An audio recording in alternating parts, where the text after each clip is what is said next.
हमारे खुदाम यीशु की अंजील मुक़द्दस मत्ती के मुताबिक उसका 20वां बाब पहली 16 आयत। एक दिन यीशु ने अपने शागिर्दों से कहा कि आसमान की बादशाही उस मालिक मकान की मानद है जो तड़के निकला ताकि अपने ताकिस्तान में मजदूर लगाए, और उसने मजदूरों से 1 दिनार रोज़ाना ठहरा कर उनको अपने ताकिस्तान में भेजा।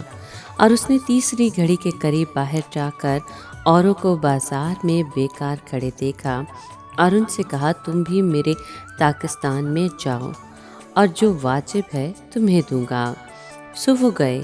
फिर उसने छठी और 9वीं घड़ी के करीब बाहर जाकर वैसा ही किया, और 11वीं घड़ी के करीब फिर बाहर गया और औरों को खड़े पाया, और उसने उनसे कहा, तुम यहाँ तमाम दिन क्यों बेकार खड़े हो? उन्होंने उससे कहा, इसलिए कि किसी ने हमको मजदूरी पर नहीं लगाया। उसने उनसे कहा, तुम भी मेरे ताकिस्तान में जाओ।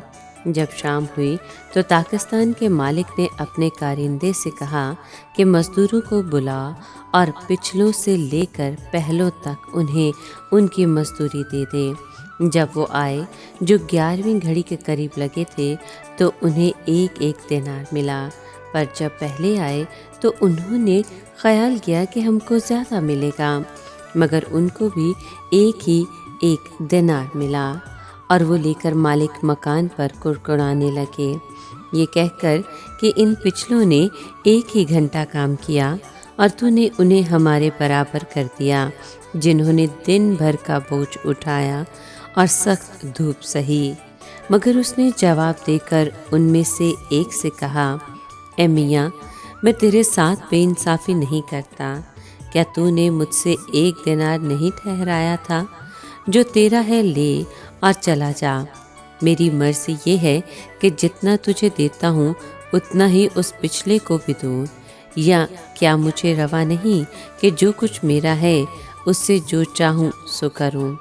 क्या तू इसलिए बुरी नज़र से देखता है कि मैं नेक हूँ? इसी तरह आखिर अव्वल हो जाएंगे और अव्वल आखिर। पाक कलाम के पढ़े और सुने जाने पर खुदावंद की बरकत हो, खुदा का शुक्र हो। अज़ीज़ दोस्तों, आज के कलाम में हमने एक खूबसूरत तमसील सुनी जिससे हमें ये सबक मिलता है कि खुदा इख्तियार कुली रखता है। वो जैसा चाहे कर सकता है और जो कुछ वो चाहता है वो हमेशा दुरुस्त होता है और इंसाफ पर मबनी होता है। हम कलाम में देखते हैं कि मालिक ने कहा कि क्या मुझे रवा नहीं कि अपने माल से जो चाहूँ सो करूँ? या तू इसलिए कि मैं नेक हूँ बुरी नज़र से देखता है? ये सवाल इंसानी फितरत की खुदगर्जी को बेनकाब करता है। यानी 6 बजे सुबह आने वाले आदमियों को बिल्कुल वही कुछ मिला जिसके वो हकदार थे, मगर वो हसद करने लगे कि जिन आदमियों ने थोड़े घंटे काम किया था उनको भी उतना ही मिला। हम में से अक्सर को ये इकरार करना पड़ेगा कि हमें ये बेइंसाफ़ी लगती है। इससे साबित होता है कि आसमान की बादशाही में हमें एक नया अंदाज़े फ़िक्र इख्तियार करना होगा। हमें अपनी लालची और दूसरों के साथ मुकाबला करने वाली रूह को खैर बात कहना होगा और खुदावंद के अंदाज में सोचना होगा।